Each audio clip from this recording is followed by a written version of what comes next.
فصل اسم ما ولل مشبہتین بلیس وهو المسند الیہ بعد دخولہما نحو ما زید قائما ولا رجل افضل منك ويختص لا بالنکرة ويعم ما بالمعرفة والنکرة۔ مرفوعات کی بحث چل رہی ہے بھائی، اب تک ہم 6 مرفوعات پڑھ چکے۔ مرفوعات میں سب سے پہلے ہم نے فاعل کے بارے میں پڑھا بھائی، اور فاعل کسے کہتے تھے؟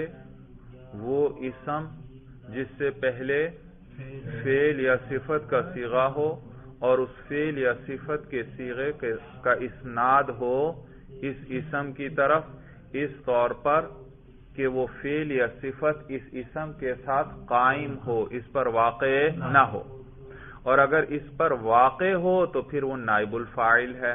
وہ کیا ہے؟ جو اس میں فعل کا اسناد ہوتا ہے اسم کی طرف لیکن فعل اس پر واقع ہوتا ہے، جیسے ضرب زید، یہ ضرب کس پر واقع ہوئی ہے؟ زید پر۔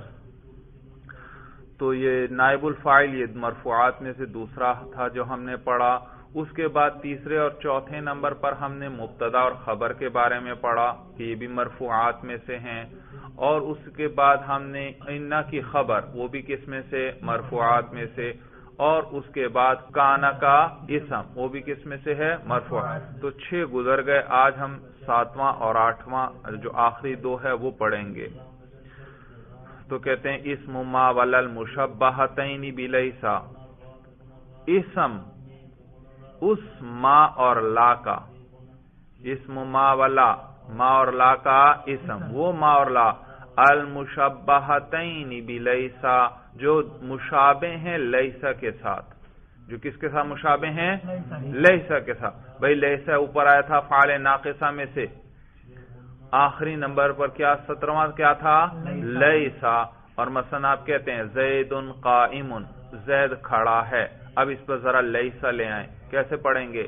لیسا زید قائما، لیسا زید قائما۔ لیسا نے کیا عمل کیا؟ اپنے اسم کو رفع دیا، اپنی خبر کو نصب دیا، اور معنی میں کیا عمل کیا؟ نفی پیدا کر دی۔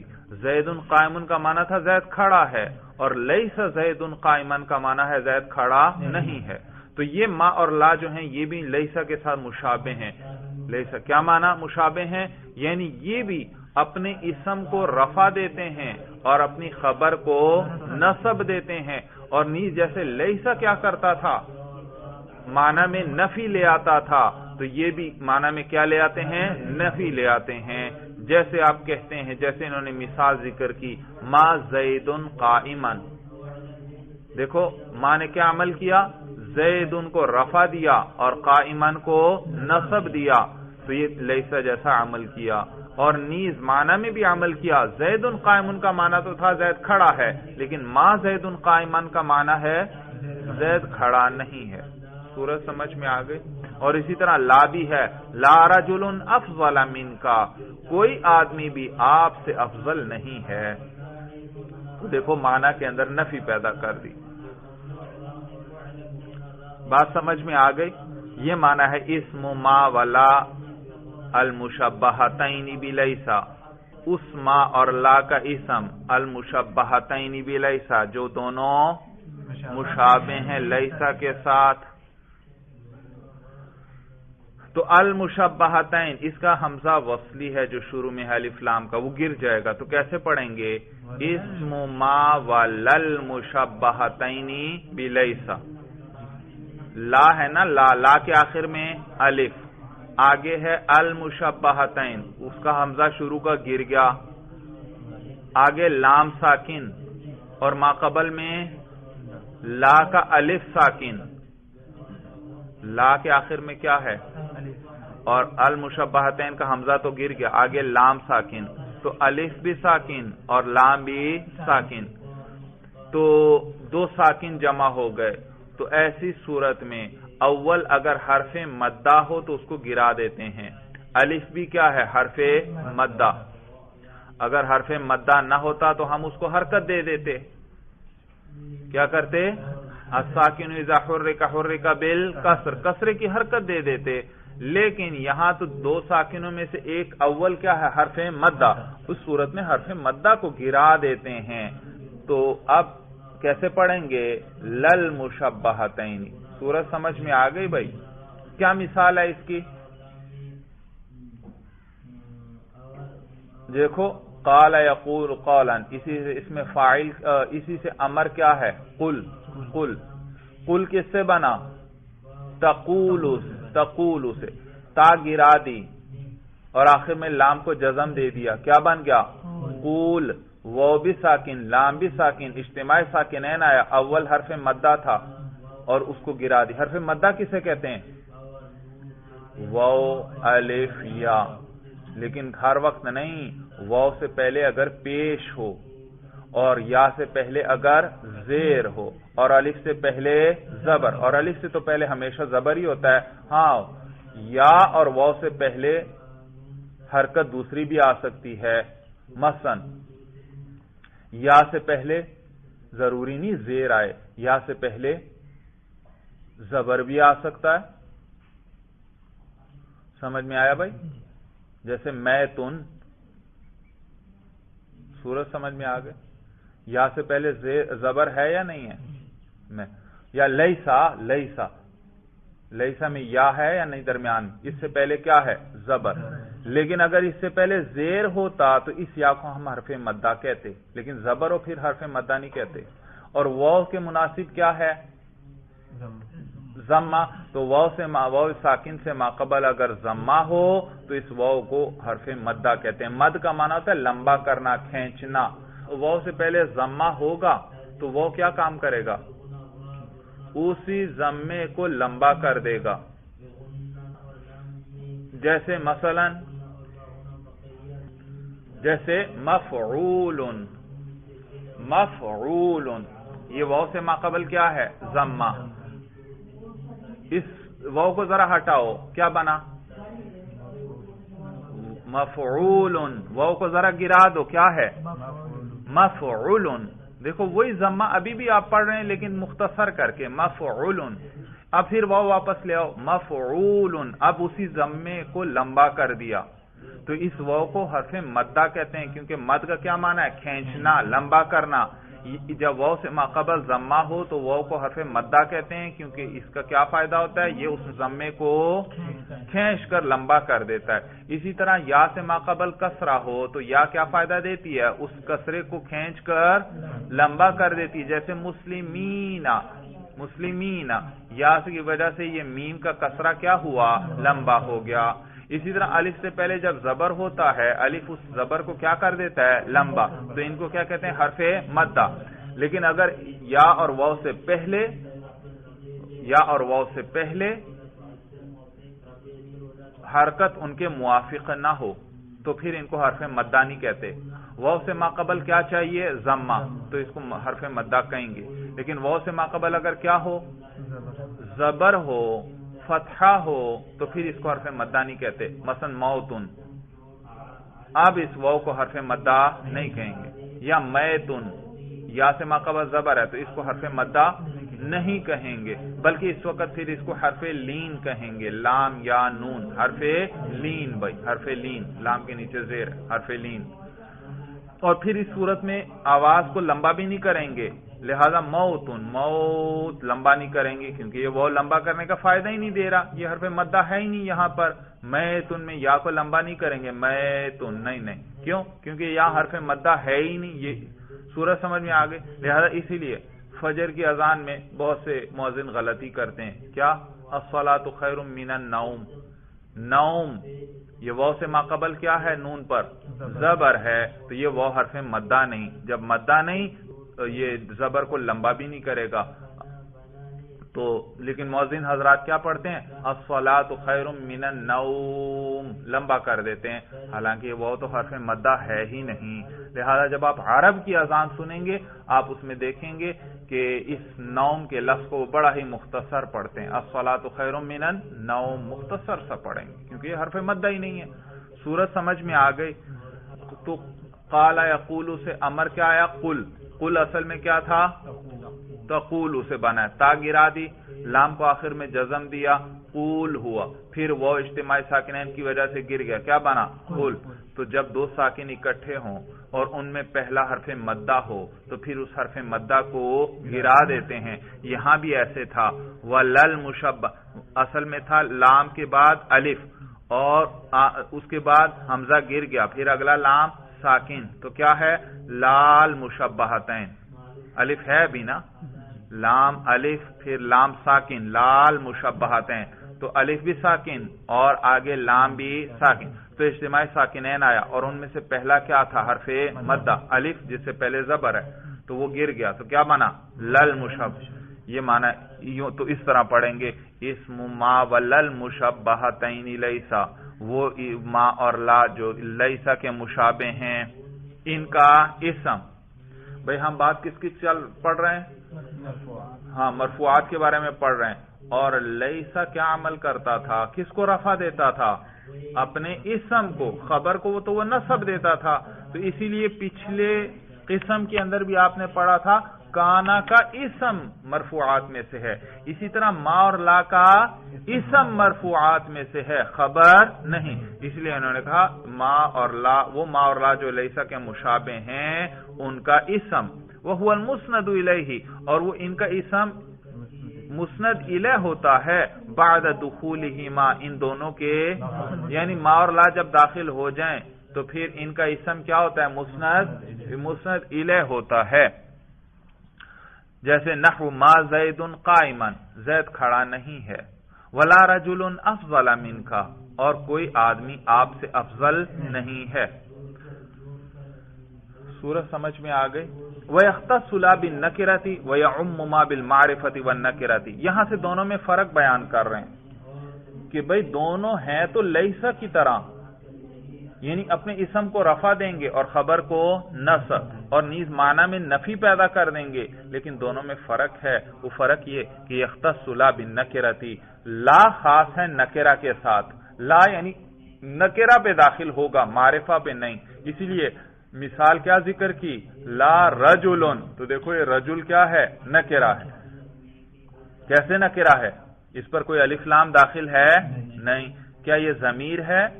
اس میں اشارہ ہے، الف لام بھی اس پر نہیں، کسی کا نام بھی نہیں وغیرہ، جتنی معرفہ کی قسمیں آپ دیکھ رہے ہیں ان میں سے کوئی نہیں، معلوم ہو یہ نکرہ ہے، اور نکرہ پر کیا داخل ہوا؟ لا۔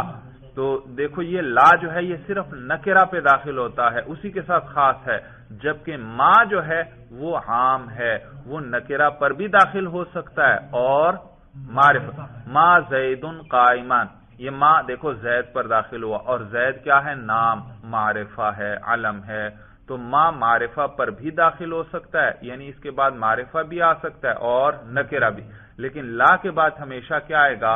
نکرہ آئے گا۔ یہ معنی ہے وَيَخْتَصُّ لَا بِالنَّكِرَةِ، اور لا جو ہے وہ خاص ہے نکرہ کے ساتھ، وَيَعُمُّ مَا بِالْمَعْرِفَةِ وَالنَّكِرَةِ، اور ما عام ہے معرفہ اور نکرہ کے ساتھ، یعنی وہ معرفہ کے ساتھ بھی استعمال ہوتا ہے اور نکرہ کے ساتھ بھی۔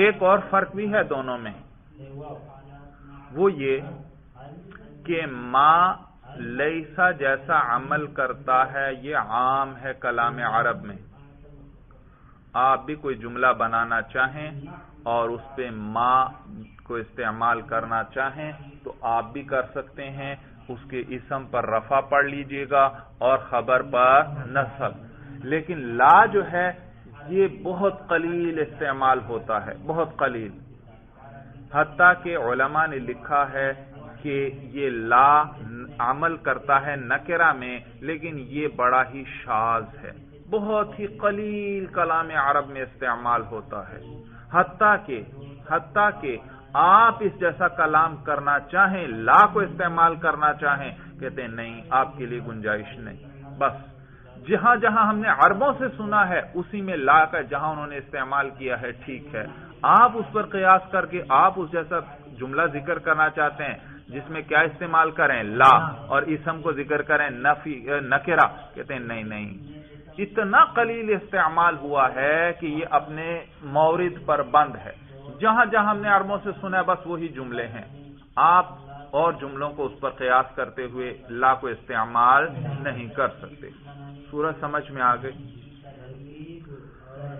اچھا اب ترکیب کر لیجئے بھائی.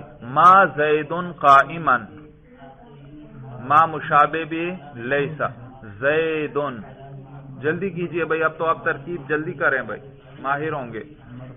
زید مرفوع لفظاً، ما کا اسم. بھائی مرفوع کیوں؟ ما مشابہ، بھائی مبتدا پہلے تھا، جب ما آ گیا اب اس مبتدا کا کیا نام بن گیا؟ ما مشابہ بلیسا کا اسم، اور خبر اس کا کیا نام بن گیا؟ ما مشابہ بلیسا کی خبر. صورت سمجھ میں آ گئی جی. تو زید مرفوع لفظاً، ما مشابہ بلیسا کا اسم. مرفوع کیوں؟ کیونکہ یہ ما مشابہ بلیسا کا اسم ہے اور وہ اپنے اسم کو رفع دیتا ہے. اچھا، اور لفظاً کیوں؟ اس کے رفع پر ہم تلفظ کریں. زیدن، دیکھو سننے سے پتہ چل گیا کہ آپ ضمہ پڑھ رہے ہیں.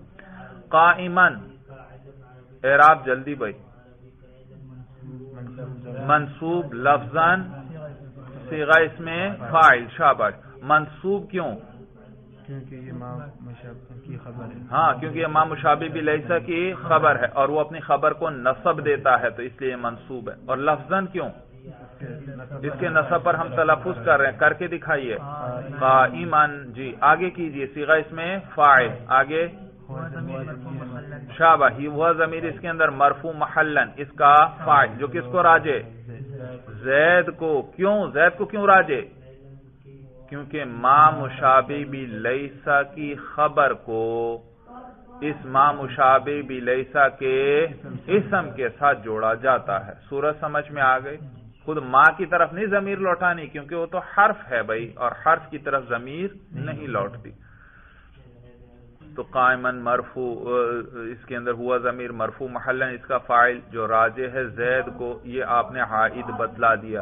اس میں فاعل اپنے فاعل سے مل کر شبہ جملہ ہو کر ما مشابہ بلیسا کی خبر. ما مشابہ بلیسا اپنے اسم اور خبر سے مل کر جملہ اسمیہ یا جملہ فعلیہ؟ جملہ اسمیہ ہوا. کوئی فعل آیا یہاں شروع میں؟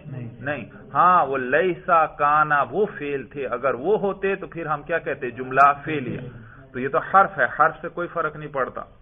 تو جملہ اسمیہ خبریہ ہوا. ما زید قائما. ترجمہ کیا ہے؟ زید کھڑا نہیں، زید کھڑا نہیں ہے. ولا رجل افضل منک. چلیے جی اب اس کی ترکیب کیجئے. لا مشابہ بھی لیسا. رجل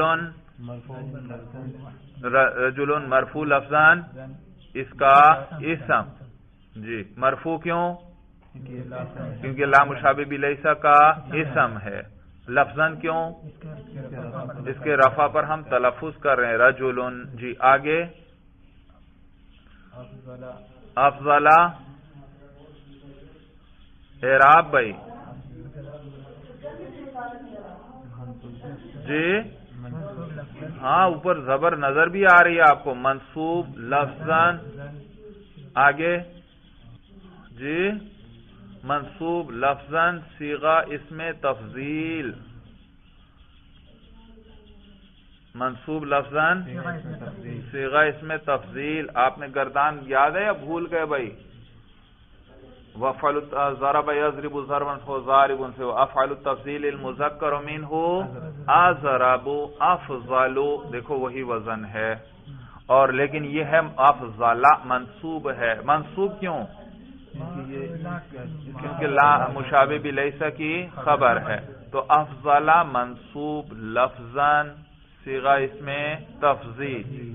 اور میں نے بتایا تھا کہ اس میں فاعل، اس میں مفعول، صفت مشبہ، اس میں تفضیل اور مبالغے کے صیغے، ان کے لیے بھی ہمیشہ فاعل یا نائب فاعل چاہیے. یہ فعل کی طرح ہوتے ہیں. فعل کے لیے جیسے ہمیشہ فاعل چاہیے یا نائب فاعل. فعل معروف ہو تو فاعل چاہیے، فعل مجہول ہو تو نائب الفاعل. اسی طرح صفت کے صیغوں میں بھی فاعل یا نائب فاعل ضرور چاہیے. کس کے لیے فاعل چاہیے، کس کے لیے نائب فاعل؟ میں نے بتایا تھا کہ اس میں مفعول کے لیے نائب فاعل چاہیے، باقیوں کے لیے فاعل چاہیے بھائی، سمجھ میں آیا بھائی؟ تو افضلہ کے لیے اس میں تفضیل ہے، اس کے لیے بھی کیا چاہیے؟ فاعل۔ اب بتائیے آگے کوئی فاعل آ رہا ہے؟ کوئی ایسا اسم آپ کو آگے نظر آ رہا ہے جو مرفوع ہو، جس کو اس نے رفع دیا ہو؟ آگے تو کوئی نہیں، پھر کیا کرتے ہیں؟ اسی کے اندر ضمیر نکالتے ہیں۔ نکالیے بھائی، اس کے اندر ہوا ضمیر، اس کا اعراب بتاؤ۔ مرفوع محلن، مرفوع کیوں؟ فاعل ہے اس کا، شاباش۔ اور محلن کیوں؟ کیونکہ مبنی ہے، تو اس ہوا ضمیر مرفوع محلن اس کا فاعل، جو راجح ہے کس کو؟ رجل کو بھائی جی۔ اور ضمیر مرجع میں مطابقت بھی دیکھ لیا کریں، ضمیر بھی مفرد مذکر، رجل کا لفظ بھی کیا ہے؟ مفرد مذکر۔ تو ہوا ضمیر مرفوع محلن اس کا فاعل۔ آگے مین کا میں نے آپ کو ترکیب کروائی تھی بھائی، جار مجرور کی ترکیب۔ جار مجرور جب بھی کلام میں آئے 8 چیزوں میں سے کسی ایک سے ضرور متعلق ہوگا۔ نمبر 1 فعل، نمبر 2 مصدر، نمبر 3 اس میں فاعل، نمبر 4 اس میں مفعول، نمبر 5 صفت مشبہ، نمبر 6 اس میں تفضیل، نمبر 7 مبالغے کے صیغے، اور نمبر 8 اس میں فعل۔ دوبارہ دہراؤ بھائی، جار مجرور جب بھی کلام میں آئے 8 چیزوں میں سے کسی ایک کے ساتھ ضرور متعلق ہوں گے۔ نمبر 1 فعل، نمبر 2 مصدر، نمبر 3 اس میں فاعل، نمبر 4 اس میں مفعول، نمبر 5 صفت مشبہ، نمبر 6 اس میں تفضیل، نمبر 7 مبالغے کے صیغے، اور نمبر 8 اس میں فعل۔ یاد ہے کہ بھول گئے بھائی؟ ہاں، پھر ان کو بار بار دہرایا کرو، یہ ہر وقت آپ کے ذہن میں ہونے چاہیے، کیونکہ آپ ترکیب میں ان کا ذہن میں ہونا ضروری، کیونکہ ترکیب میں ہر جگہ جار مجرور آتے ہیں یا نہیں آتے؟ تقریباً ہر جملے میں جار مجرور آتے ہیں، اور یہ 8 چیزیں آپ کے ذہن میں ہوں گی تو آپ کو پتا چلے گا کہ ان میں سے کسی کے ساتھ جوڑنا ہے، اور پھر ڈھونڈیں گے کہ ان میں سے کوئی ہے یہاں پر یا نہیں۔ تو آگے آ رہا ہے مین کا، کیا ہے؟ جار مجرور، اور جار مجرور کہ 8 چیزوں میں سے کسی ایک سے جڑتا ہے، ان میں سے کوئی ہے یہاں پر؟ کیا چیز ہے؟ افضل، اس میں تفضیل ہے، شاباش، معلوم ہو یہ اس کے ساتھ جڑے گا۔ اور ویسے بھی آپ آگے پڑھیں گے، صاحب کتاب آپ کو بتلائیں گے اس میں تفضیل کے استعمال کے 3 طریقے ہیں۔ یا یہ مین کے ساتھ استعمال ہوتا ہے جیسے یہاں پر ہے افضلہ مین کا، یا اس پر الف لام داخل ہوتا ہے الافضل، یا اس کی اضافت ہوتی ہے، آگے مضاف الیہ آتا ہے۔ 3 طریقوں میں سے ایک میں ضرور آئے گا، ایک میں ضرور استعمال ہوگا، تو یہ مین کے ساتھ استعمال ہے۔ تو مین حرف مین جارہ، کاف ضمیر مجرور، کون سا؟ مجرور محلن۔ محلن کیوں مجرور؟ کیوں پہلے یہ بتائیے؟ کیونکہ مین جارہ داخل ہے، وہ جر دیتا ہے۔ محلن کیوں کہہ رہے ہو؟ کیونکہ ضمیر ہے، ضمیر کس میں سے ہے؟ مبنیات میں سے۔ بات سمجھ میں آئی بھائی؟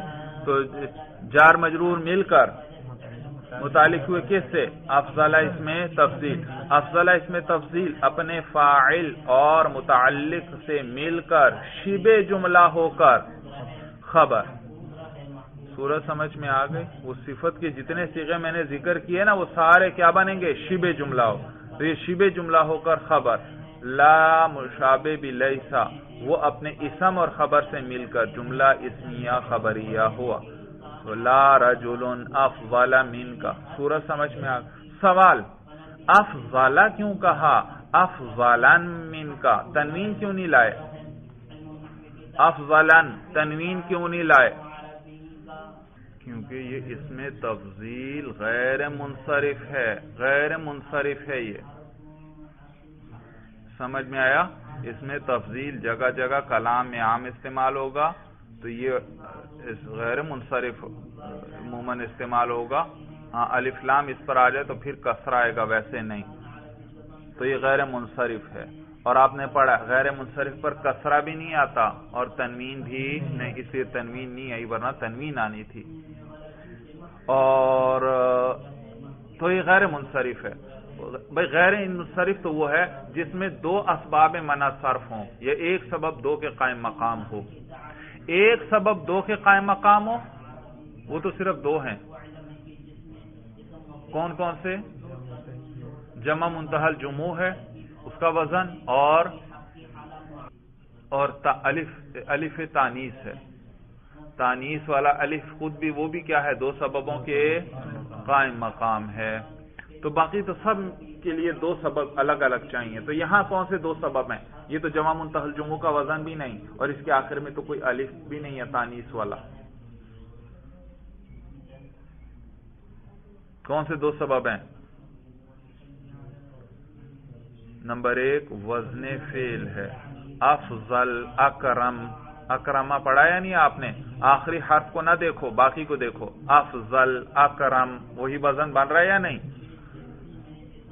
اچھا، تو ایک تو وزن فعل ہے، دوسرا صفت ہے. صفت آپ نے پڑھا تھا یا نہیں؟ اسباب منع صرف میں سے ایک صفت بھی ہے، نعت بھی ہے. یاد ہے کہ بھول گیا؟ اس میں آپ نے پڑھا تھا کہ اصل وضع میں صفت ہونی چاہیے، اس لیے مررت بنسوۃ اربعین، یہ اربعہ کا لفظ غیر منصرف نہیں ہے، کیونکہ اربعہ کا لفظ عدد کے لیے وضع ہے، اصل میں صفت کے لیے وضع نہیں. تو اصل وضع تو صفت بھی ایک سبب ہے غیر انصراف کا، اور افضل تو ہے ہی صفت کا صیغہ، یہ تو وضع ہی کس کے لیے ہے؟ صفت کے. تو دو سبب کون کون سے ہوئے؟ ایک وزن فعل اور ایک وصفیت. صورت سمجھ میں آ گئے؟ یہ اس میں تفضیل تو بہت عام استعمال ہوتا ہے، سمجھ میں آئی بات؟ تو یہ ہمیشہ ہی غیر منصرف ہوگا. کبھی کبھی اس پر الف لام آ جائے گا یا اس کی اضافت بھی ہوگی، لیکن زیادہ تر یہ مین کے ساتھ استعمال ہوتا ہے. سمجھ میں آیا؟ تو یہ غیر منصرف پڑھنا ہے آپ نے، اس پر کسرہ اور تنوین نہیں پڑھنی جیسے یہاں پر ہے افضل من کا. اگر یہ غیر منصرف نہ ہوتا تو افضل من کا ہونا چاہیے تھا بھائی. جی اب پھر بتائیے مجھے، افضل اس پر کسرہ اور اس پر تنوین کیوں نہیں آئی؟ کیونکہ غیر منصرف ہے. کون سے دو اسباب ہیں منع صرف کے؟ وزن فعل اور وصفیت. اچھا، اب مجھے ایک اور سوال کا جواب دیجئے. لا رجل افضل من کا،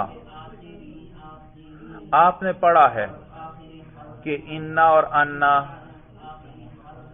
اسی طرح کانا اور افعال ناقصہ، اور اسی طرح ما اور لا مشابہ بھی لیسا، یہ سارے کس پر داخل ہوتے ہیں؟ مبتدا اور خبر پر. کس پر داخل ہوتے ہیں؟ اور یہ تو بعض ان میں سے اپنے اسم کو رفع دیتے ہیں اور خبر کو نصب، اور بعض اسم کو نصب دیتے ہیں اور خبر کو رفع. لیکن بہرحال ان کا اسم مبتدا کے درجے میں ہوتا ہے اور ان کی خبر مبتدا کی خبر کے درجے میں. صورت سمجھ میں آ گئی؟ جیسے ما زیدن قائمن، اب یہ زیدن کیا ہے؟ ما مشابہ بھی لیسا کا اسم، لیکن یہ مبتدا ہی کے درجے میں ہے. سمجھ میں آیا؟ کیونکہ یہ پہلے تھا بھی کیا؟ مبتدا ہی تھا نا، تو یہ اسی کی طرح اسی کے احکامات یہاں بھی جاری ہوں گے. اور قائمن پہلے کس کی خبر تھی؟ مبتدا. اب اگرچہ ما مشابہ بلیسا کی خبر ہے، لیکن یہ مبتدا کی خبر کے درجے میں ہی ہے، اور اس میں بھی وہی قوانین جاری ہوں گے جو کس کے اندر تھے؟ مبتدا کی خبر.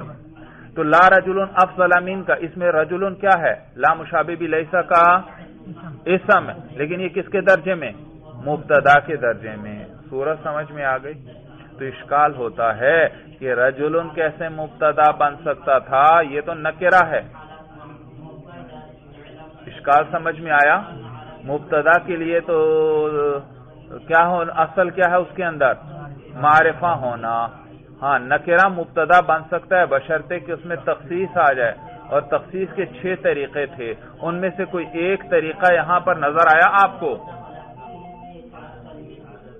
کون سا طریقہ؟ کہ نکرہ تحت نفی آ گیا. نکرہ تحت نفی آ گیا. دیکھو رجلن کے اوپر لا داخل ہو گیا، یعنی، اور اس کا کیا نام تھا؟ تخصیص بالعموم. تخصیص بالعموم آپ نے پڑھا تھا کہ نکرہ جب تحت نفی آ جائے تو وہ عموم کا فائدہ دیتا ہے. مثلا میں آپ سے کہتا ہوں احد منہم افضل من کا. احد منہم، مثلا جماعت میں 10 لڑکے ہیں، میں کہتا ہوں ان میں سے کوئی ایک آپ سے افضل ہے، تو کیا کہوں گا؟ احد منہم، ان میں سے کوئی ایک افضل من کا آپ سے افضل ہے. اب اس میں کتنے احتمال؟ 10. احد میں 10 میں سے ایک افضل ہے نا. ہو سکتا ہے یہ پہلے نمبر والا ہو، یہ ہو سکتا ہے یہ دوسرے والا ہو، تیسرے والا ہو، چوتھا ہو. تو احد میں کتنے احتمال؟ 10. لیکن جب اس کے اوپر نفی آ گئی، ما احد خیر من کا، ان میں سے کوئی ایک بھی آپ سے افضل نہیں ہے. اب کتنے احتمال؟ اب سارے احتمال ختم ہو گئے. گویا سارے 10 کے 10 طلباء کی ایک گٹھڑی بنا کر اکٹھی ان کی نفی کر دی کہ ان میں سے کوئی بھی آپ سے افضل نہیں. تو احد منہم اس میں کتنے احتمال تھے؟ 10. اور ما احد اس کے اندر ایک ہی احتمال ہے اور کوئی احتمال نہیں. یہ سب کی اکٹھی نفی کر رہا ہے. سورج سمجھ میں آ گئی؟ تو یہاں بھی اسی طرح لا رجل افضل من کا، کوئی مرد بھی آپ سے افضل نہیں ہے. اگر لا نہ ہوتا تو کیسے ہوتا؟ رجل افضل من کا، ایک آدمی آپ سے بہتر ہے، ایک مرد آپ سے بہتر ہے. دنیا میں فرض کریں 1 ارب مرد ہیں. کتنے؟ اور میں نے کہا رجل افضل، ایک مرد آپ سے افضل ہے. تو اب یہ پہلا مرد بھی ہو سکتا ہے، دوسرا بھی، تیسرا بھی. تو اس رجل میں کتنے احتمال؟ 1 ارب احتمال آ گئے. اور جب میں نے کہا لا رجل افضل من کا، کوئی مرد آپ سے افضل نہیں ہے، گویا میں نے ان ساروں کی اکٹھی نفی کر دی. تو ایک ہی احتمال ہے یہاں پر کہ اکٹھی سب کی نفی ہو رہی ہے. وہ سارے احتمالات ختم ہو گئے. تو احتمالات، باقی احتمالات کو ختم کرنا یا باقی احتمالات کو کم کرنا، اسی کا نام تو تخصیص تھا. تخصیص کسے کہتے تھے؟ باقی احتمالات کو ختم کرنا یا ان کو کم کرنا. تو یہاں پر بھی جب لا رجل افضل من کا کہا، باقی احتمالات کیا ہوئے؟ ختم. تو یہاں تخصیص آ گئی. تو اس کو کہتے ہیں تخصیص بالعموم. کس کی وجہ سے تخصیص آئی؟ عموم. لا رجل نے ہر مرد کے اپنے دامن میں لے کر سب کی اکٹھی نفی کر دی. عموم آیا، سارے مرد اس میں آ گئے اور اکٹھی سب کی کیا ہو گئی؟ نفی. یہ ہے تخصیص بالعموم. بات سمجھ میں آ گئی؟ رجل میں کتنے فرض کرو احتمال تھے؟ 1 ارب اور 1 ارب. اور لا رجل اس میں ایک ہی احتمال ہے. عموم آیا، اس نے ساروں کو اپنے دامن میں لیا اور سب کی اکٹھی نفی کر دی. آگے دیکھیے بھائی، فصل خبر لا لنفی الجنس وهو المسند بعد دخولها نحو لا رجل قائم. 8واں مرفوع آ گیا، آخری مرفوعات میں سے آخری. 8واں مرفوع کیا ہے؟ کہتے ہیں خبر لا، اس لا کی خبر، لنفی الجنسی جو کس لیے ہو؟ نفی جنس کے لیے. اصل میں یہاں الجنس سے پہلے صفت کا لفظ محذوف ہے. خبر لا لنفی صفت الجنس. توجہ ہے، خبر لا لنفی صفت الجنس. کیونکہ یہ جو لا ہے یہ جنس کی نفی نہیں کرتا، جنس سے صفت کی نفی کرتا ہے. مثلا میں آپ سے کہتا ہوں لا رجل قائم، کیا معنی؟ کوئی آدمی کھڑا نہیں. اب آپ مجھے بتائیے، میں نے آدمیوں کی نفی کی کہ کوئی آدمی موجود ہی نہیں ہے، یا میں نے آدمیوں سے قیام کی صفت کی نفی کی؟ قیام کی صفت کی نفی کی. تو یہ جو لا ہوتا ہے یہ جنس کی نفی نہیں کرتا کہ یہ والی جنس موجود ہی نہیں ہے، بلکہ یہ اس جنس سے کیا کرتا ہے؟ صفت کی نفی کرتا ہے. جیسے لا رجل قائم، اس نے جنس سے رجل کی نفی نہیں کی کہ جنس سے رجل دنیا میں ہے ہی نہیں کوئی، بلکہ کیا کس چیز کی نفی کی؟ جنس سے رجل سے ایک صفت، اور وہ صفت کون سی ہے؟ قیام. اس کی قیام کی نفی کی کہ کوئی مرد کھڑا نہیں ہے. سورج سمجھ میں آ گئی؟ لیکن چونکہ لنفی صفت الجنسی اس میں بات ذرا لمبی ہو جاتی تھی تو اس کو مختصر کرنے کے لیے صفت کے لفظ کو کیا کر لیا جاتا ہے؟ حذف.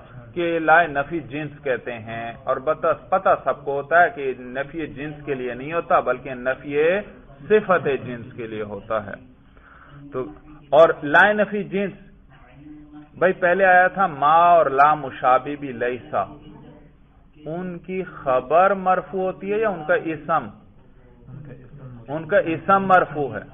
اور لیکن یہ جو لا نفی جنس ہے اس کی خبر مرفوع ہوتی ہے، اس کی خبر پر رفع آتا ہے، اسی لیے کہا خبر لا لنفی الجنسی، لا نفی جنس کی خبر، وهو المسند بعد دخول۔ اور مجھے بتائیے اسم ہو تو وہ مسند لے ہوتا ہے اور خبر کیا ہوتی ہے؟ مسند، یہی بات ذکر کریں، وهو المسند بعد دخولها، اور لا نفی جنس کی خبر وہ مسند ہوتی ہے لا نفی جنس کے داخل ہونے کے بعد، نحو لا رجل قائم، جیسے لا رجل قائم، کوئی مرد کھڑا نہیں ہے۔ جی ترکیب کیجئے، لا نفی جنس، رجل یاد رکھیے مبنی علی الفتح، یہ لا نفی جنس، ابھی اس کی تفصیل آگے آئے گی، یہ بات کر رہے ہیں ابھی صرف لا نفی جنس کی خبر کی بات کی انہوں نے۔ ہم بحث کس وقت کس کی چل رہی ہے؟ مرفوع، اور دیکھو لا رجل قائم، یہ قائم خبر ہے اور یہ کیا ہے؟ مرفوع، تو انہوں نے صرف اس کی بات کی۔ آگے لا نفی جنس کا اسم وہ کبھی کبھار مبنی بھی ہوتا ہے، کیا ہوتا ہے؟ وہ آگے چل کر آپ کو بتائیں گے، جب منصوبات کی بات آئے گی وہاں چل کر آپ کو بتائیں گے۔ سورہ سمجھ میں آ گئی؟ تو لا رجل قائم، تو لا نفی جنس، رجل منصوب نہیں، مبنی علی الفتح، فتح ہے نا آخر میں زبر ہے، مبنی ہے اس پر، یہ تو مبنی علی الفتح، لا نفی جنس کا اسم، قائم مرفوع لفظا، تو وہ لا رجل مبنی ہے اور قائم مرفوع لفظا، مرفوع کیوں؟ کیونکہ لا نفی جنس کی خبر ہے اور ہم مرفوعات کی بحث پڑھ رہے ہیں، اور لا نفی جنس کی خبر بھی کیا ہوتی ہے؟ مرفوع، تو مرفوع لفظاً صیغہ اس میں فاعل، اس کے اندر ہوا ضمیر مرفوع محلن اس کا فاعل، جو کس کو راجع؟ رجل، یعنی یوں کہیں لا نفی جنس کے اسم کو کس کو راجع؟ اور ضمیر مرجع میں مطابقت ہے، رجل بھی مفرد مذکر، ہوا ضمیر بھی مفرد مذکر، تو صیغہ اس میں فاعل اپنے فاعل سے مل کر شبہ جملہ ہو کر لا نفی جنس کی خبر، لا نفی جنس اپنے اسم اور خبر سے مل کر جملہ اسمیہ خبریہ ہوا۔ بات سمجھ میں آ گئی بھائی اچھی طرح؟ اچھا، سوال یہ لا رجل قائم، اس پہ دیکھیے بھائی، دیکھیے قائمن کو کہا مرفوع لفظاً، تو سوال پیدا ہوتا ہے رجل اس کو کیا کہا انہوں نے؟ مبنی علی الفتح، تو سوال پیدا ہوتا ہے اس کو منصوب لفظاً کیوں نہیں کہا؟ اس کو منصوب لفظاً کیوں نہیں کہتے؟ قائمون کو مرفوع لفظاً کہہ رہے اور رجلہ کو منصوب لفظاً نہیں کہہ رہے، بلکہ کیا کہہ رہے ہیں آپ؟ مبنی علی الفتح۔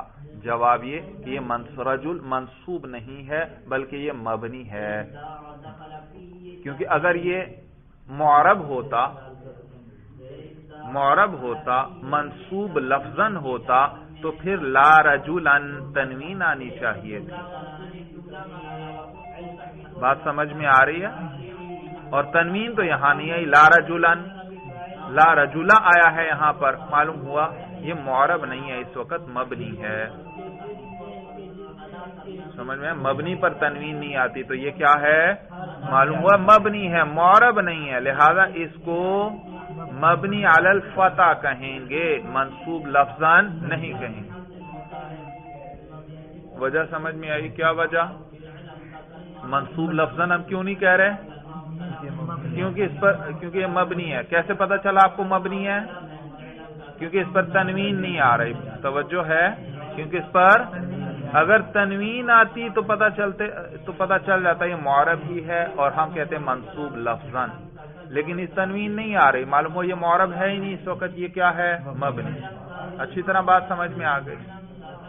سوال پیدا ہوتا ہے کہ اوپر لا رجل افضل من کا، وہاں افضل پر تنوین نہیں تھی، اس کو آپ نے منصوب لفظاً ہی کہا، اور لا رجلہ کے اندر رجل کو مبنی علی الفتح کہہ رہے ہیں، یا تو دونوں کو کیا کہیں؟ منصوب لفظاً کہیں، یا دونوں کو مبنی علی الفتح کہیں، دونوں میں فرق کیوں کر رہے ہیں؟ سوال سمجھ میں آیا؟ جواب یہ کہ لا رجل افضل منک، وہاں افضلہ کو ہم نے مبنی نہیں کہا، وہ معرب ہی ہے، مبنی نہیں ہے۔ وہاں جو تنوین نہیں آئی صرف اس وجہ سے کہ وہ غیر منصرف ہے بھائی، غیر منصرف، تو وہاں مانع تنوین یہ چیز موجود تھی، اس لیے تنوین نہیں آئی۔ جبکہ رجل تو غیر منصرف نہیں ہے، ضابطے کے مطابق اگر یہ منصوب ہوتا تو اس پر کیا آنی چاہیے تھی؟ تنوین آنی چاہیے تھی بھائی، لا رجلن ہونا چاہیے تھا، لیکن تنوین نہیں آ رہی۔ بات سمجھ میں آ گئی؟ غیر منصرف میں تو دو اسباب منع صرف ہوتے ہیں نا، رجل میں تو کوئی دو اسباب منع صرف نہیں ہے، کوئی ایک بھی نہیں ہے۔ سورہ سمجھ میں آ گئی بھائی؟ تو اس میں دو اسباب منع صرف نہیں، اور پھر بھی اس پر تنوین نہیں آ رہی، معلوم ہوا یہ اس وقت معرب ہے ہی نہیں، بلکہ کیا ہے؟ مبنی ہے۔ اس لیے بھی ہم نے بھی کہا کہ رجلا مبنی علی الفتح، لا نفی جنس کا اسم، اور قائم مرفوع لفظاً صیغہ اس میں فاعل، اور وہ پھر شبہ جملہ ہو کر لا نفی جنس کی خبر۔ اچھی طرح فرق سمجھ میں آ گیا؟ افضلہ میں کیا کہنا ہے؟ منصوب لفظاً، اور رجلہ میں کیا کہنا ہے؟ مبنی علی الفتح بھائی۔ آگے دیکھیے بھائی، المقصد الثانی فی المنصوبات، دوسرا مقصد ہے منصوبات کے بیان میں۔ مقصد اول مکمل ہوا، اس میں کیا بیان ہوئے؟ مرفوعات۔ کتنے مرفوعات ہوئے؟ 8۔ اب منصوبات بیان ہونے لگے ہیں۔ کہتے ہیں المقصد الثانی فی المنصوبات، دوسرا مقصد منصوبات کے بارے میں ہے، الاسماء المنصوبۃ 12 قسما، اسماء منصوبہ وہ اسم جو منصوب ہوتے ہیں 12 قسما، وہ کتنے قسم پر ہیں؟ 12 قسم کے ہیں۔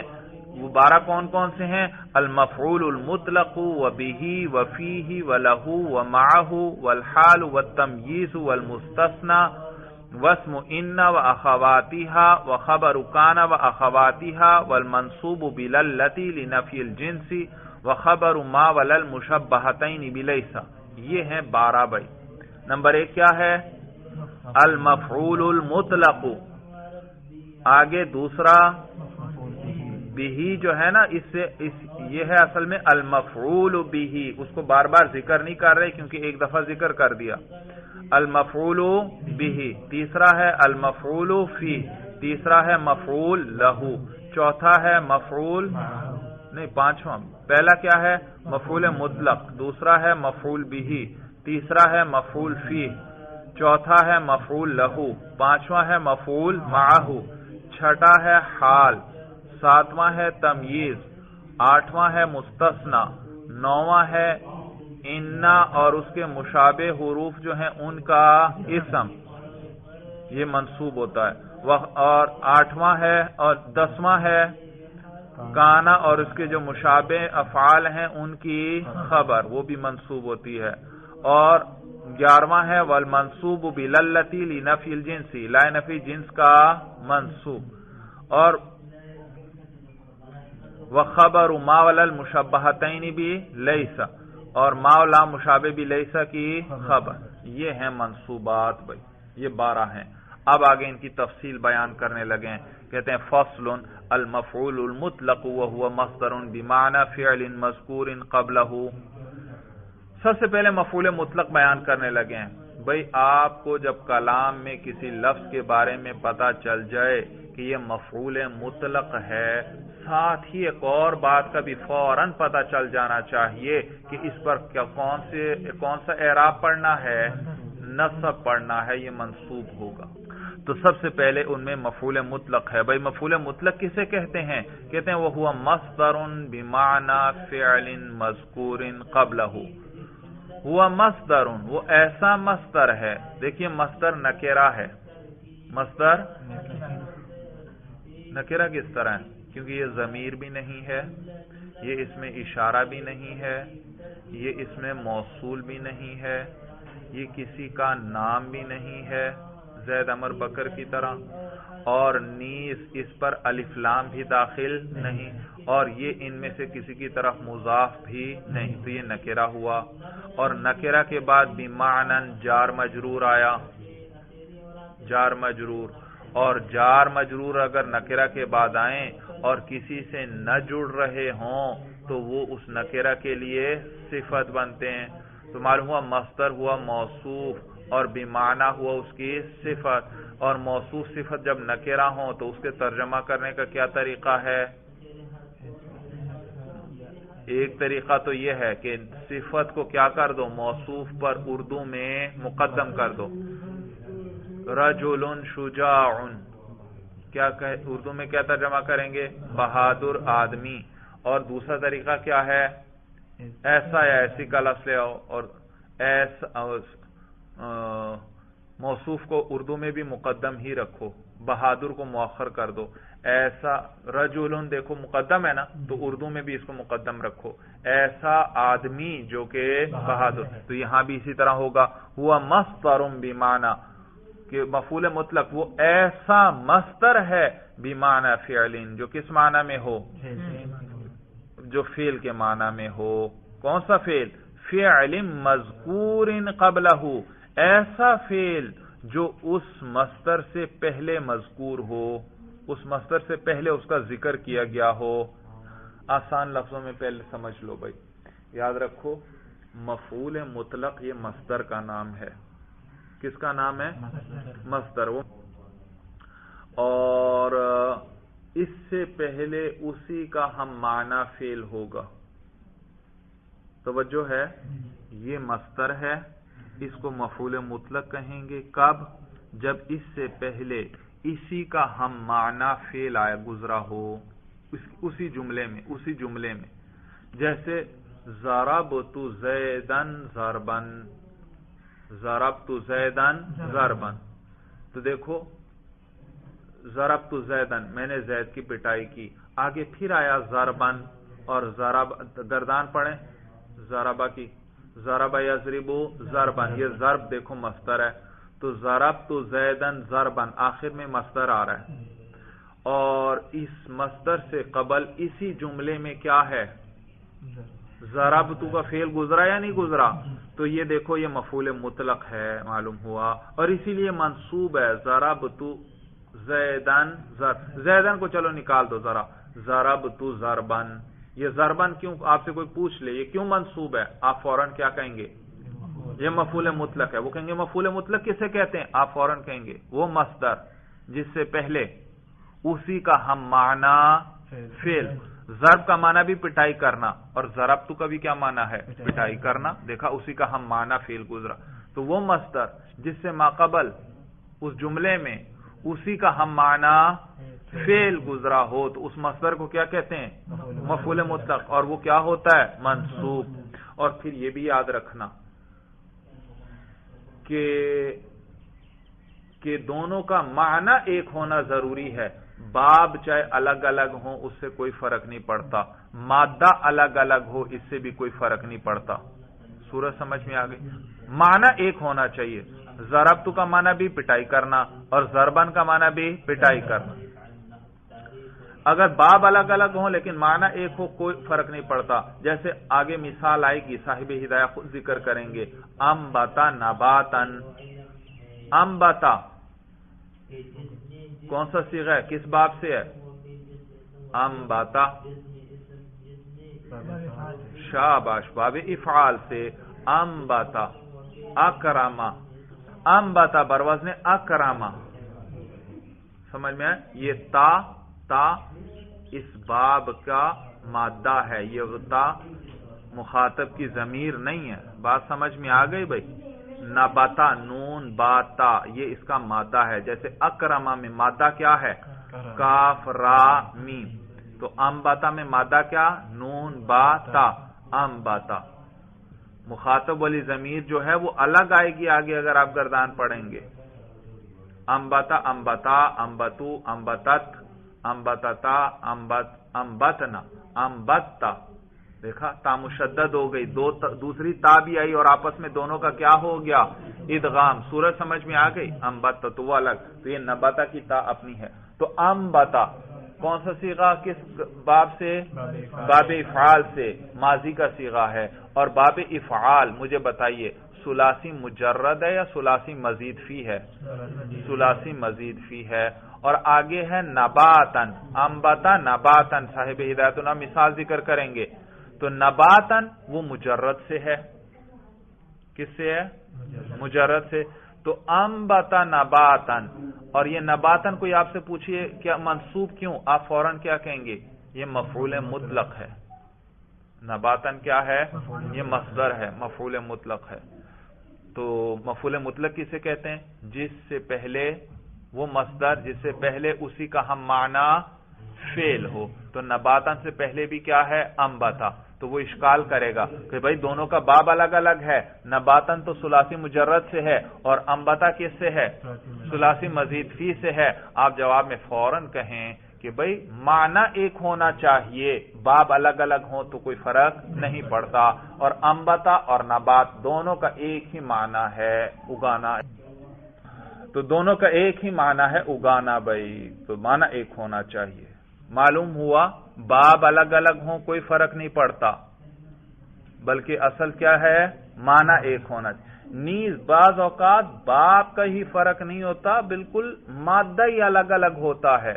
جیسے قعدت جلوسا، قعدہ کے معنی بھی بیٹھنا، قعود کہتے ہیں بیٹھنے کو، جلوس بھی عربی میں کہتے ہیں بیٹھنے کو. تو قعود کا معنی بھی بیٹھنا، جلوس کا معنی بھی بیٹھنا، دونوں کا معنی بیٹھنا، دونوں کا معنی بیٹھنا. اب آپ کہتے ہیں قعدت جلوسا، آپ سے کوئی پوچھے یہ جلوسا منصوب کیوں ہے، آپ کہیں گے یہ مفعول مطلق ہے. بھائی مفعول مطلق کسے کہتے ہیں؟ آپ کہیں گے وہ مصدر جس سے ما قبل اسی کا ہم معنی فعل. تو جلوسا سے ما قبل کیا ہے؟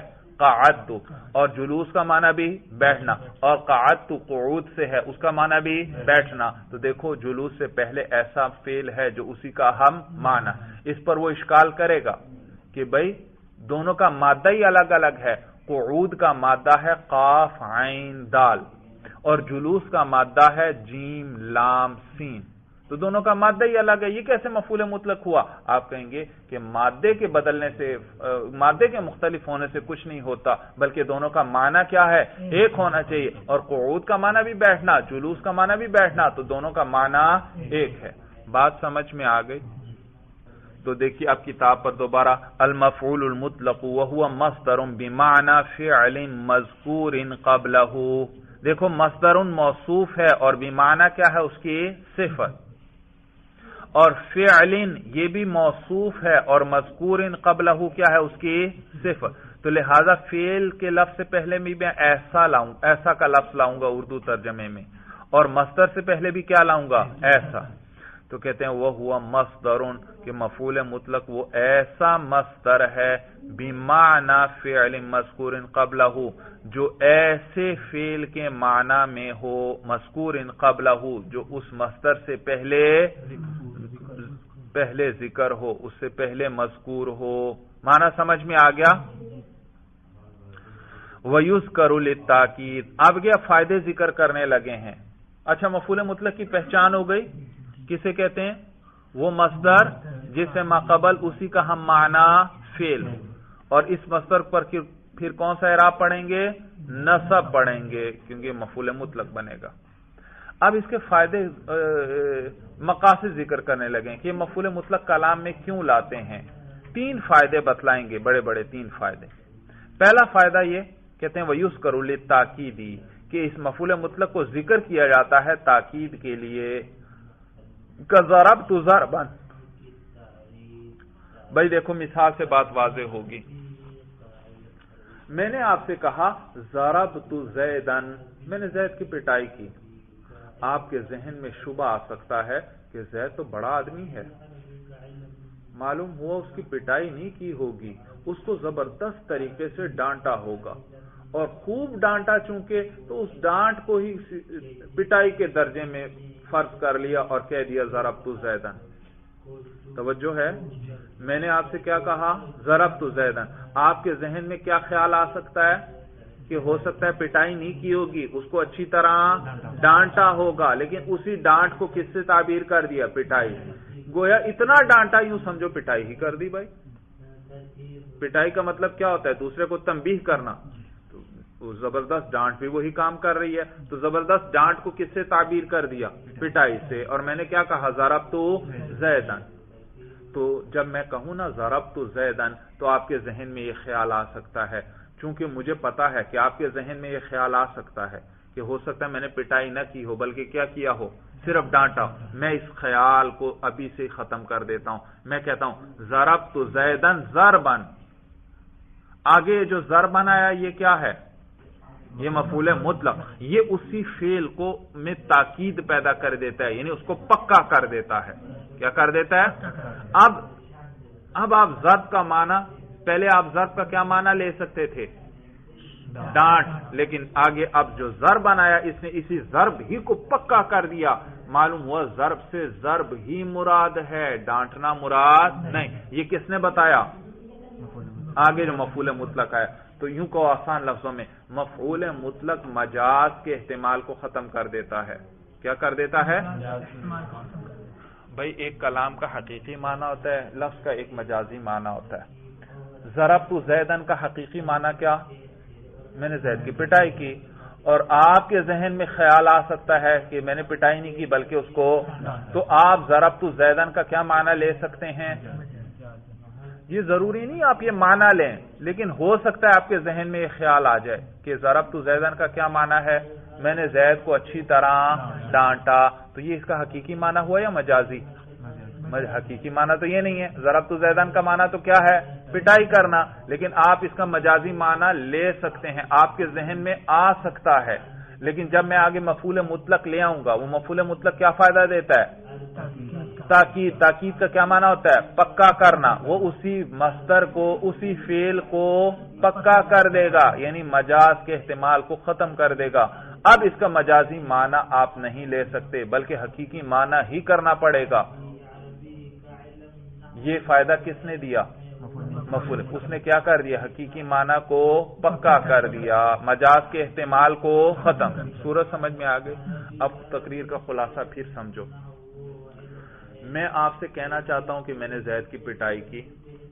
اب اگر میں کہوں نا ضربت زیدن تو ہو سکتا ہے آپ میں سے کسی کے ذہن میں آ جائے یہ بات. سب کے ذہن میں بے شک نہ آئے، کسی کے ذہن میں یہ بات آ جائے کہ ہو سکتا ہے زید کی پٹائی نہیں کی ہوگی، اس کو اچھی طرح ڈانٹ. تو ہو سکتا ہے کوئی اس کا ضربت زیدن جو میں بات کر رہا ہوں اس کا حقیقی معنی نہ لے بلکہ کون سا معنی لے؟ مجازی معنی. میں مجازی معنی کو ابھی سے ختم کرنا چاہتا ہوں تاکہ کوئی مجازی معنی کر ہی نہ سکے. میں اس کے ساتھ مفعول مطلق لے آتا ہوں. اب میں کہتا ہوں ضربت زیدن ضربن. اب کوئی اس کا مجازی معنی نہیں کر سکتا، اگر کرتا ہے غلط کرتا ہے، معلوم ہو اس کو ضابطوں کا پتہ نہیں ہے. ضربت سے یہاں ضربت ہی مراد ہے، یہاں ڈانٹنا مراد نہیں. صورت سمجھ میں آ گئی؟ تو یہ ہے بلاغت کا اس میں نقطہ. بھائی مفعول مطلق کو ذکر کیا جاتا ہے تاکید کے لیے، وَيُذْكَرُ لِلتَّاكِيدِ كَضَرَبْتُ ضَرْبًا، اور اس کو ذکر کیا جاتا ہے کس لیے؟ تاکید کے لیے، جیسے ضربت ضربًا. تاکید کا کیا معنی؟ اس فعل کو وہ پکا کر دیتا ہے. کیا معنی پکا کرتا ہے؟ مجاز کے احتمال کو ختم کر دیتا ہے. اگر وہ نہ لاتے تو اس میں مجاز کا بھی احتمال ہو سکتا تھا. چنانچہ صاحب قدوری بھائی صلاۃ العیدین، عید کی نماز کا طریقہ بیان کرتے ہوئے فرماتے ہیں کہ ثم یقرأ فاتحۃ الکتاب، کہ پھر اس کے بعد امام کیا پڑھے گا؟ نماز شروع کرنے کے بعد سورہ فاتحہ پڑھے گا، وسورۃ معہا، اور اس کے ساتھ کوئی سورت. ثم یکبر تکبیرۃ، پھر تکبیر کہے گا. تکبیرۃ یہ مفعول مطلق آگے ذکر کیا. ثم یکبر تکبیر، کس لیے؟ اسی مجاز کے احتمال کو ختم کرنے کے لیے کہ یہاں پر اللہ اکبر ہی کہنا پڑے گا. اللہ اکبر کی جگہ الرحمن اکبر، الرحمن اکبر وغیرہ دوسرے لفظ نہیں بول سکتے. تو یکبر بول کر اللہ اکبر ہی مراد ہے، کوئی مجازی معنی الرحمن اکبر وغیرہ مراد نہیں ہے. یہ کس کے ذریعے بتلایا؟ یکبر تکبیرۃ. یہ جو آگے مفعول مطلق ذکر کیا بھائی، اس نے مجاز کے استعمال کو ختم کر دیا. یکبر تکبیر، تکبیر سے تکبیر ہی مراد ہے، اللہ اکبر ہی مراد ہے، الرحمن اکبر وغیرہ مراد نہیں ہے. یہ مجاز کا استعمال کس نے ختم کیا؟ تکبیرۃ کے لفظ نے. بات سمجھ میں آ گئی بھائی؟ تو کہتے ہیں مفعول مطلق وہ ایسا مصدر ہے جو ایسے فعل کے معنی میں ہو جو اس مصدر سے پہلے مذکور ہو، وَيُذْكَرُ لِلتَّأْكِيدِ، اور مفعول مطلق کو ذکر کیا جاتا ہے تاکید کے لیے، یعنی اس فعل کو پکا کرنے کے لیے، كَضَرَبْتُ ضَرْبًا او لبیان نوع، اور یا کبھی کبھار مفعول مطلق کو ذکر کیا جاتا ہے نوع بیان کرنے کے لیے، قسم بیان کرنے کے لیے، جیسے نحو جلست جلسۃ القاری، میں کہتا ہوں جلست میں بیٹھا۔ اب بیٹھنا کئی طریقے پر ہو سکتا ہے، تو سمجھ میں آیا بھائی؟ بیٹھنا تو میں بتلانا چاہتا ہوں ایک خاص طریقے پر میں بیٹھا، تو میں مفعول مطلق کے ذریعے اس کو بیان کروں گا۔ کیسے؟ جلست جلسۃ القاری، میں بیٹھا قاری کے بیٹھنے کی طرح، جس طرح قاری حضرات بیٹھتے ہیں میں بھی اس طرح بیٹھا۔ صورت سمجھ میں آ گئی بھائی؟ تو یاد رکھو یہ جلسہ یہ مصدر ہے بھائی، مصدر ہے، مصدر کے کئی اوزان ہوتے ہیں، جیسے جلوس یہ بھی مصدر ہے، جلستن یہ بھی کیا ہے؟ مصدر ہے، جلستن یہ بھی کیا ہے؟ مصدر ہے جی۔ تو جلست میں بیٹھا، جلست القاری کس طرح؟ قاری کے بیٹھنے کی طرح۔ تو دیکھو میں نے بیٹھنے کی ایک خاص قسم ذکر کی، اور یہ قسم کس کے ذریعے بیان کی؟ مفعول مطلق کے ذریعے۔ جلسۃ القاری یہ کیا ہے؟ مفعول مطلق ہے، اور اس سے پہلے کیا ہے؟ جلسہ سے پہلے دیکھو اسی کا ہم معنی فعل، تو یہ مفعول مطلق ہے اور اس پر نصب آئے گا۔ بات سمجھ میں آ گئی؟ یہ معنی اولی بیان نوعی کہ مفعول مطلق کو ذکر کیا جاتا ہے نوع بیان کرنے کے لیے، یعنی قسم بیان کرنے کے لیے، جیسے جلست جلسۃ القاری میں بیٹھا قاری کے بیٹھنے کی طرح، اولی بیان العددی، یا کبھی کبھار مفعول مطلق کو ذکر کیا جاتا ہے عدد بیان کرنے کے لیے، تعداد بیان کرنے کے لیے۔ مثلا میں کہنا چاہتا ہوں جلست میں بیٹھا، اب بیٹھنا ایک دفعہ بھی ہو سکتا ہے، دو دفعہ بھی بیٹھ سکتے ہیں انسان، کئی دفعہ بھی بیٹھ سکتا ہے، تو میں بتلانا چاہتا ہوں کہ میں ایک دفعہ بیٹھا تو کیا کہوں گا؟ جلست جلستن۔ جلست جلستن کا کیا معنی؟ میں ایک مرتبہ بیٹھا۔ سورج سمجھ میں؟ اوپر بھائی آیا تھا ضربت ضربن، ترجمہ کریں ذرا اس کا، ضربت ضربن میں نے پٹائی کی، آگے ضربن کا دوبارہ ترجمہ نہ کرنا پٹائی کرنا، میں نے پٹائی، بعض ترجمہ یوں کرتے ہیں ضربت ضربن میں نے پٹائی کی، پٹائی کرنا، نہیں بھائی نہیں، سمجھ میں آئی بات؟ اردو میں نہیں آپ نے اس کو دوبارہ ذکر کرنا، بس ضربت ضربن کا کیا معنی؟ میں نے پٹائی کی۔ اچھا اسی طرح جلست جلستن، جلست کا معنی میں بیٹھا، اور جلستن کا معنی ہے بیٹھنا، تو جلست جلستن کا ترجمہ بعض حضرات کس طرح کرتے ہیں؟ جلست جلستن میں بیٹھا، بیٹھنا، نہیں بھائی یہ بیٹھنا یہ کیا معنی؟ بس ایک ہی ترجمہ کریں جلست جلستن، اور یہ کس لیے آیا ہے؟ عدد بیان کرنے کے لیے، میں ایک دفعہ بیٹھا تو جلست جلستن، یہ جلستن کیا ہے؟ مفعول مطلق، اور اسی لیے یہ منصوب ہے، اور یہ کیا بیان کرنے کے لیے آیا ہے؟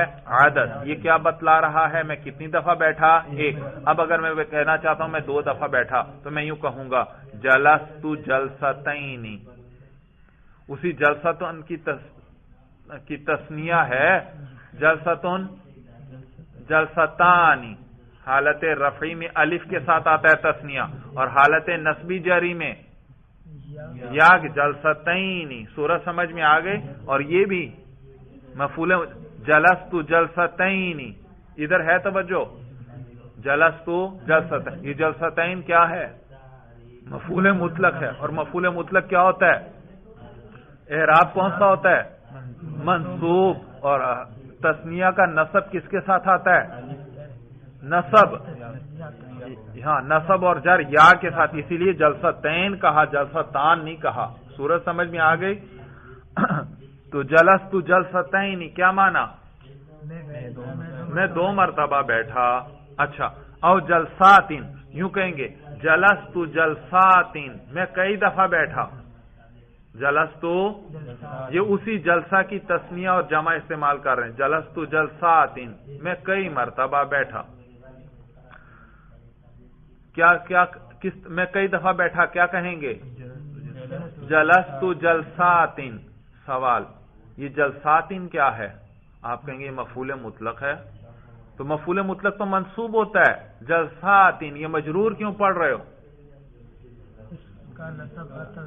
شاباش، اس کا نصب آتا ہی کسرہ کی صورت میں ہے، یہ اس وقت منصوب ہے. جلست جلساتن، یہ جلساتن کیا ہے؟ منصوب ہے. اس کا نصب آتا ہی کس طرح ہے؟ کسرہ زیر کی شکل میں آتا ہے. وہ 9 قسمیں یاد ہیں اعراب کے اعتبار سے صاحب ہدایت النحو میں شروع میں بتائی تھی. غیر منصرف اس کا کسرہ زبر کی صورت میں آتا ہے. اس کا آتا ہی کس صورت میں ہے؟ زبر کی صورت میں. اور مسلمات ان جمع مؤنث سالم اس کا فتحہ کس کی صورت میں آتا ہے؟ کسرہ کی صورت. یعنی دونوں ایک دوسرے کے برعکس ہیں. غیر منصرف پر بھی پیش آتا ہے، ہاں تنوین نہیں آتی، پیش آتا ہے. اور مسلمات پر بھی جمع مؤنث سالم ہے، اس پر بھی پیش آتی. لیکن غیر منصرف اس پر زبر تو آئے گا، زیر نہیں. اور جمع مؤنث سالم میں اس میں زیر تو آئے گی، زبر نہیں آئے گی. صورت سمجھ میں آ گئی. تو غیر منصرف میں زبر اور زیر دونوں زبر کی صورت میں آئیں گی، اور جمع مؤنث سالم میں دونوں زیر کی صورت میں آئیں گی. صورت سمجھ میں آ گئی. لہذا جلساتن یوں نہیں کہنا، یہ بہت بڑی غلطی اگر آپ نے یوں کہا، کیونکہ اس کا فتحہ آتا ہی کس صورت میں ہے؟ لہذا آپ سے کوئی پوچھے جلست جلساتن، اس جلساتن کا اعراب بتاؤ، آپ کیا کہیں گے؟ منصوب لفظاً ہے، یہ مجرور نہیں ہے، منصوب ہے. منصوب. سوال لفظاً کیسے؟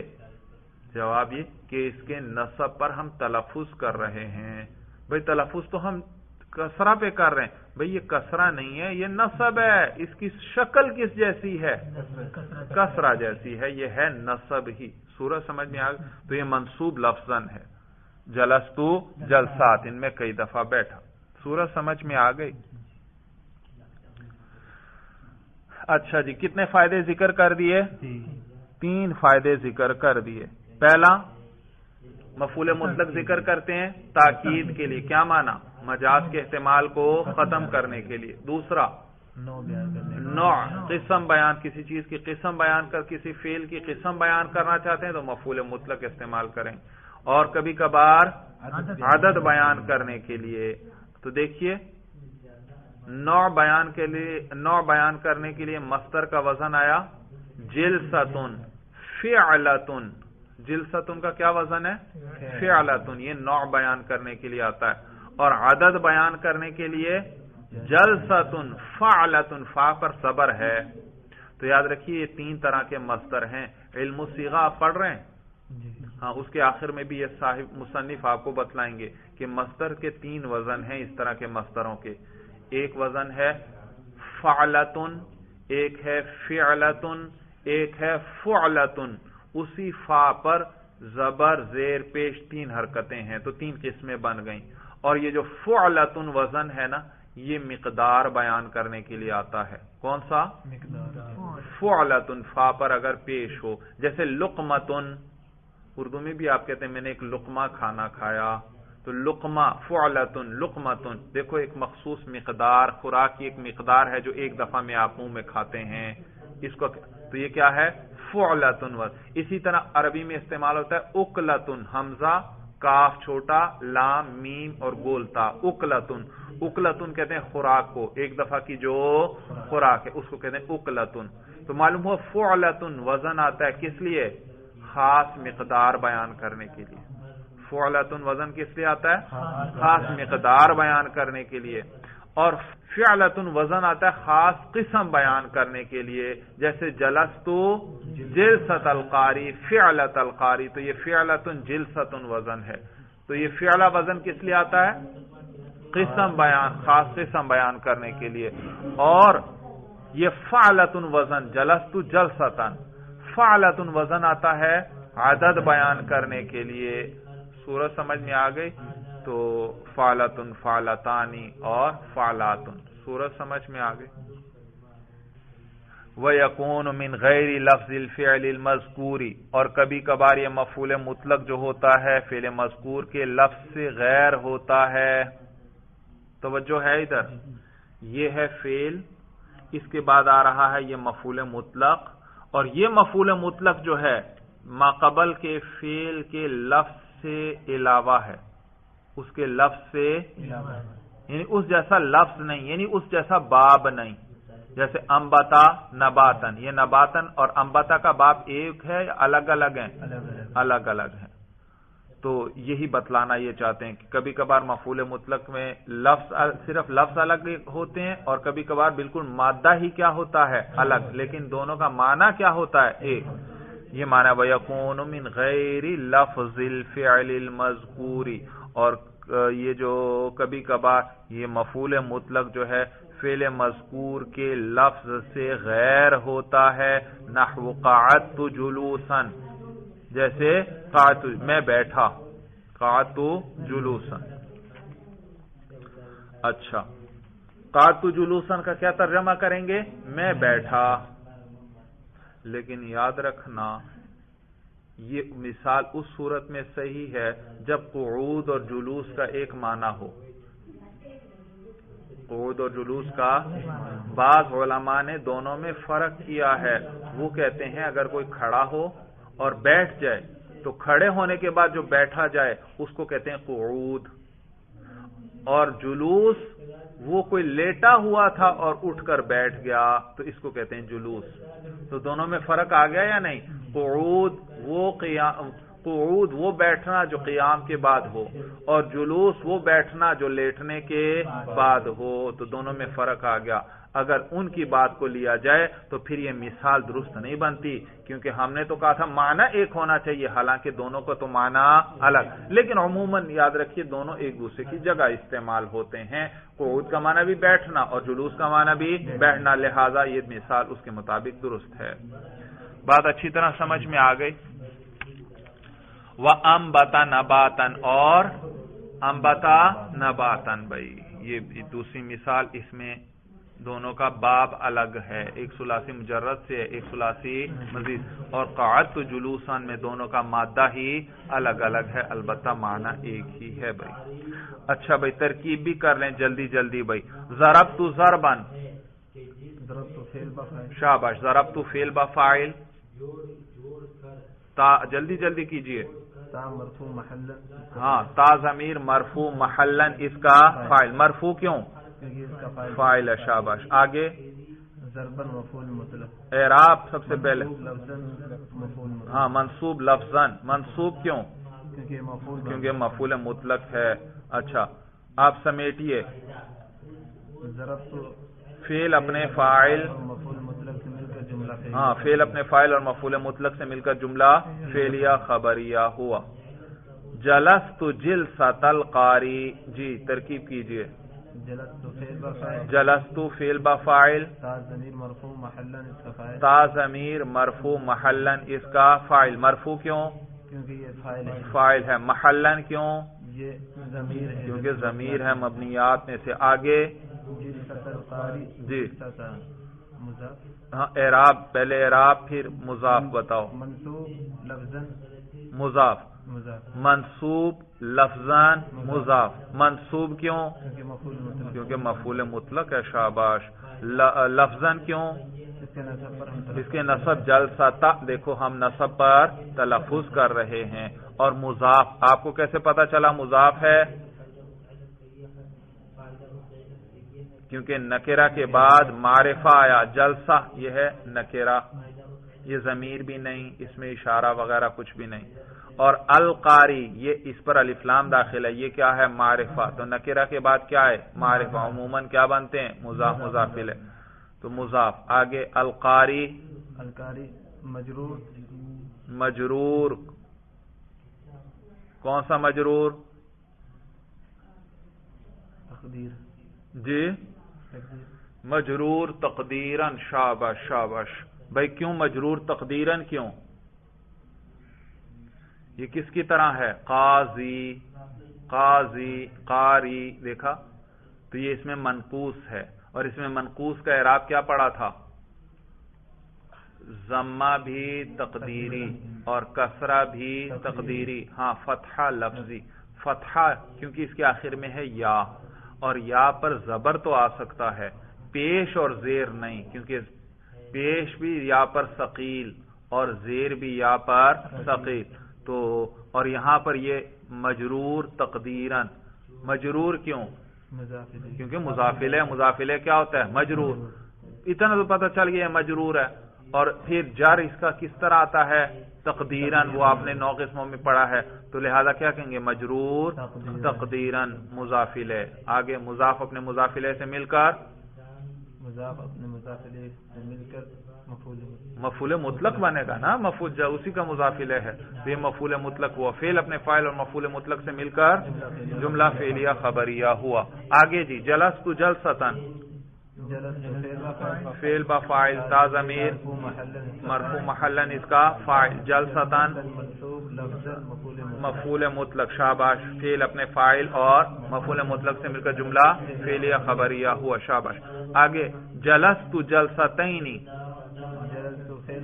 جلست فعل با فاعل، تا ضمیر مرفوع محلن اس کا فاعل، جلستین منصوب لفظاً مفعول مطلق، فعل اپنے فاعل اور مفعول مطلق سے مل کر جملہ فعلیہ خبریہ۔ جلست جلسات، جلست فعل با فاعل، تا ضمیر مرفوع محلن اس کا فاعل، جلسات منصوب لفظاً، ہم باقاعدہ تلفظ کر رہے ہیں، منصوب لفظاً مفعول به اور مفعول مطلق، فعل اپنے فاعل اور مفعول مطلق سے مل کر جملہ فعلیہ خبریہ ہوا۔ قعدت جلوسا، قعدت فعل با فاعل، تا ضمیر مرفوع محلن اس کا فاعل، جلوسا منصوب لفظا مفعول مطلق، فعل اپنے فاعل اور مفعول مطلق سے مل کر جملہ فعلیہ خبریہ۔ انبت نباتا، انبتا فعل، ہاں یوں کہے نا، انبتا فعل با فاعل، انبتا فعل با فاعل، اس کے اندر ہوا ضمیر پہلا صیغہ ہے نا، اکرما، اس وزن پر ہے تو ہوا ہوتی ہے اس میں، تو انبتا فعل با فاعل، ہوا ضمیر اس کے اندر مرفوع محلن اس کا فاعل، فعل کے لیے فاعل ضرور چاہیے، کبھی بھی فعل آ جائے اس کا فاعل یا نائب فاعل نہ آئے بات پوری نہیں، ترکیب معلوم ہو آپ کی درست نہیں، تو انبتا فعل با فاعل، ہوا ضمیر مرفوع محلن اس کا فاعل، اور نباتا منصوب لفظا مفعول مطلق، فعل اپنے فاعل اور مفعول مطلق سے مل کر جملہ فعلیہ خبریہ ہوا۔ چلیے بس بھائی، ھذا ھو المرام، اللہ اعلم بحقیقت الکلام۔